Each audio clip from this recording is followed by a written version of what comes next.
Want to know the secrets of fishing for walleyes in the Bay of Green Bay? Well, you're in the right place. We're about to embark on an exciting journey that will take us deep into the world of walleye fishing. Not just ordinary walleye fishing, mind you, but the kind that's been perfected over time and through experience, right here in the Bay of Green Bay, Wisconsin. Now, if you're thinking this is going to be another run-of-the-mill how-to-fish video, think again. We won't just be talking about throwing a line in the water and hoping for the best. Oh no, we're going to delve into the intricate details that make all the difference between a good day of fishing and a great one. We'll be discussing the ins and outs of jig color and weight, because believe it or not, these little details can make a world of difference when you're out there on the water. We'll examine line type and weight, and how these factors can influence your catch. But what about the bait, you ask? Well, we have that covered too. We'll explore the best types of minnows to use and why they are the preferred choice of seasoned anglers. Timing, as they say, is everything, and that's especially true when fishing for walleyes.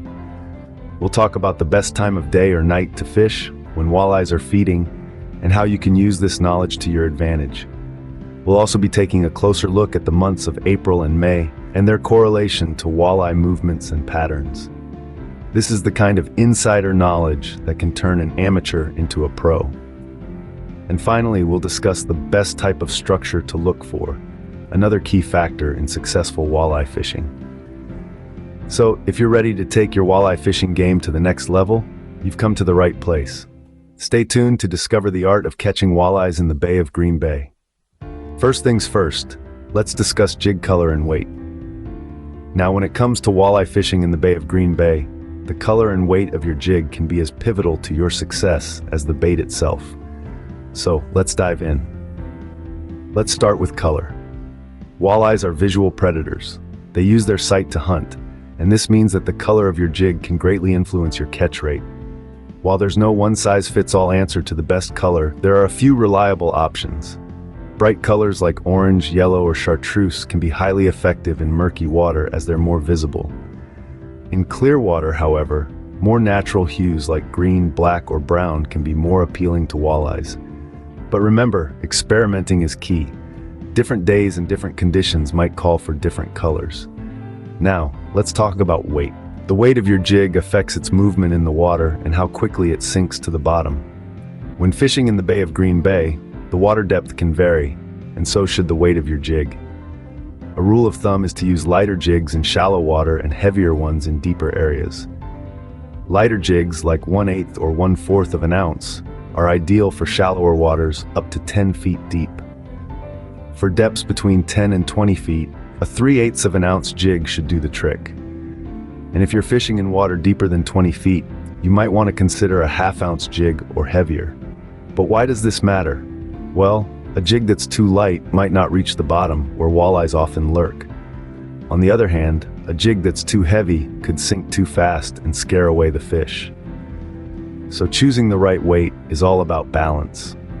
Remember, the right jig color and weight can make all the difference.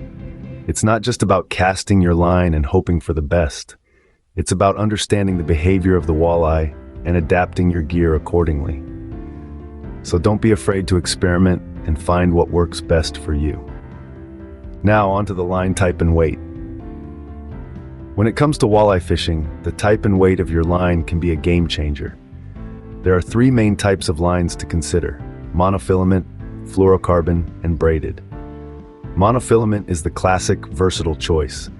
It's affordable, durable, and has great knot strength. However, it's also more visible in the water and can absorb water, which may impact its strength and longevity. Fluorocarbon, on the other hand, is virtually invisible in the water, making it a great choice if walleyes are being particularly wary.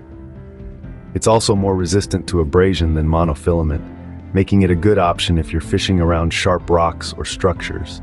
However, it's stiffer and more expensive than monofilament. Braided line is the strongest of the 3, with high knot strength and no stretch, making it excellent for feeling subtle bites. It's also more visible in the water, but this can be mitigated by using a fluorocarbon or monofilament leader.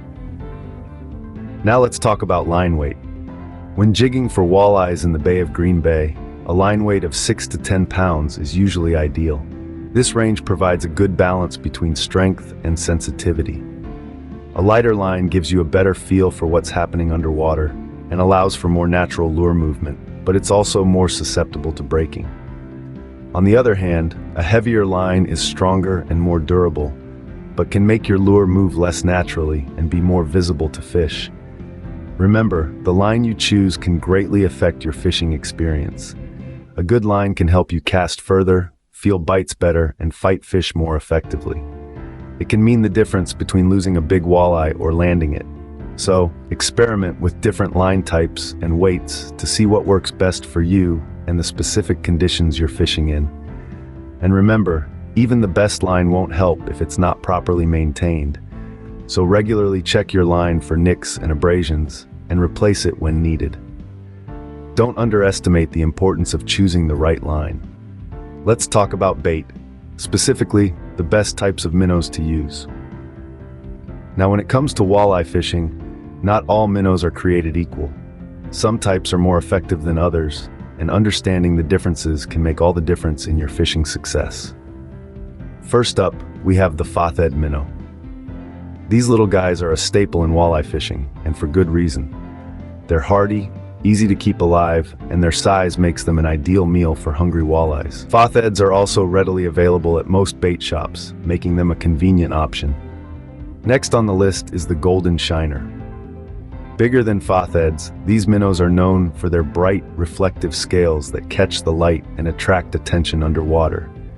Their larger size makes them a tempting meal for bigger walleyes, and their energetic swimming can entice even the most reluctant fish. Then we have the emerald shiner. These minnows are a favorite among walleye anglers, particularly in the Great Lakes region. They're smaller than goldens but larger than fatheds, striking a balance that appeals to a wide range of walleyes.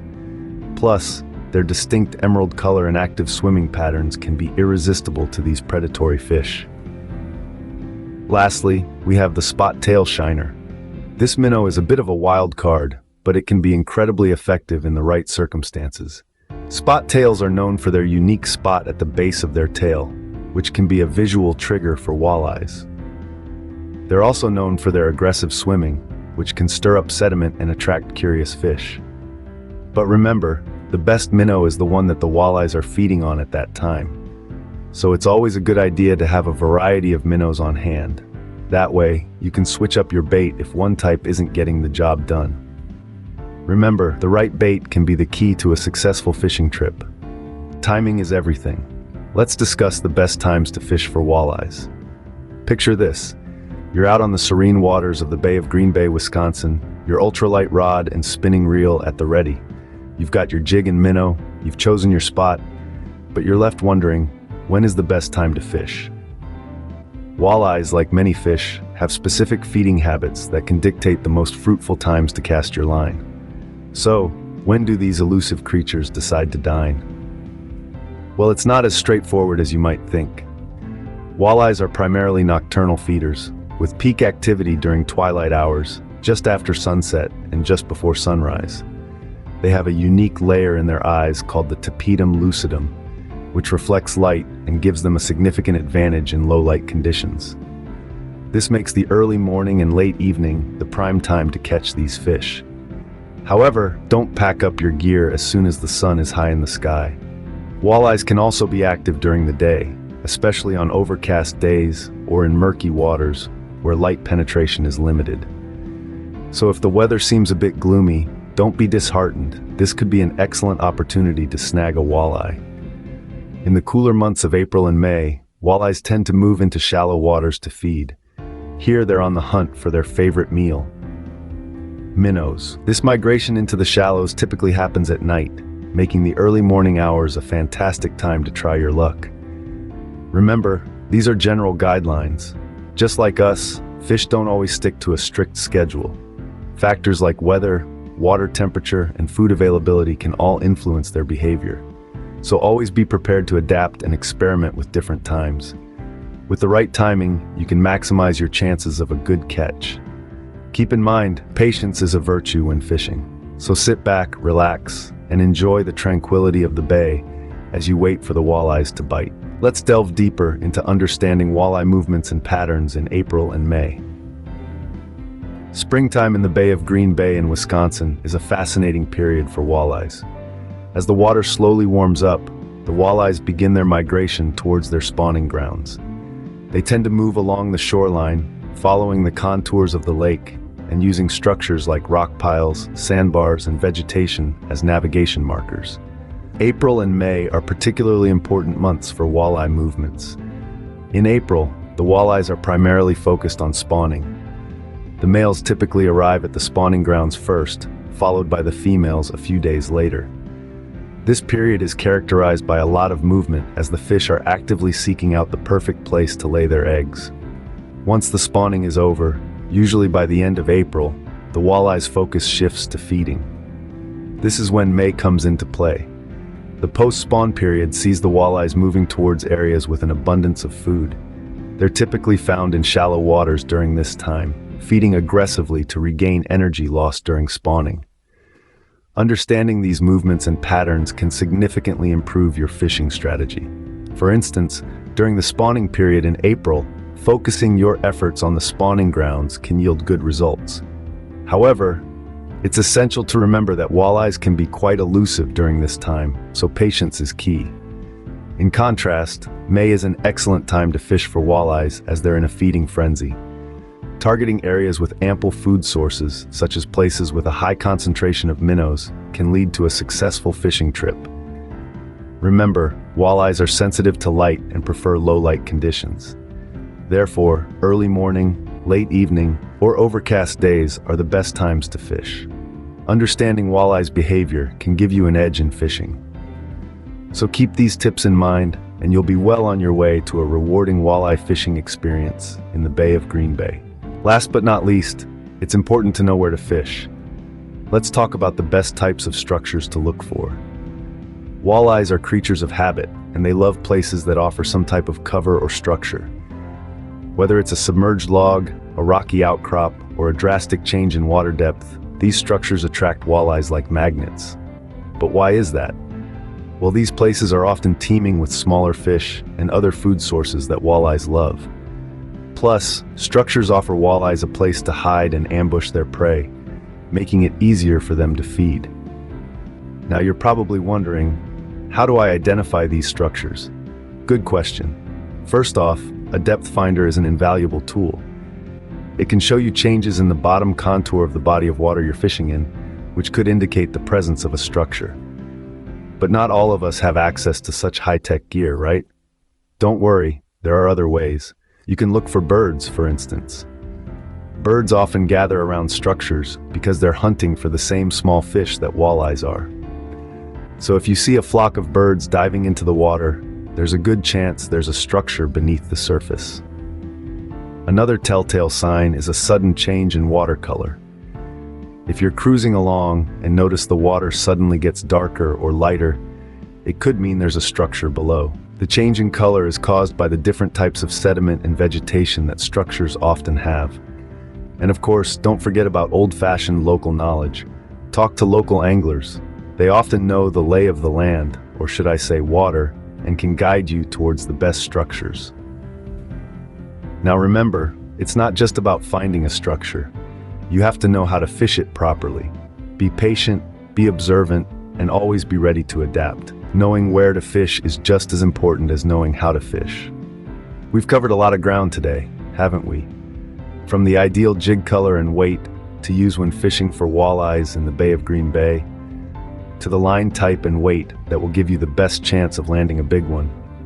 We've delved into the world of minnows, discussing the types that are most appetizing to walleyes and why. We've also tackled when to head out to the water, pinpointing the best times of day or night when walleyes are most likely to be feeding. We've unraveled the mystery of walleye movements and patterns during the months of April and May, and shone a light on the type of structure you should be looking for. It's been a journey full of insights and tips, all aimed at helping you reel in those elusive walleyes. Thank you for watching. Please like and subscribe.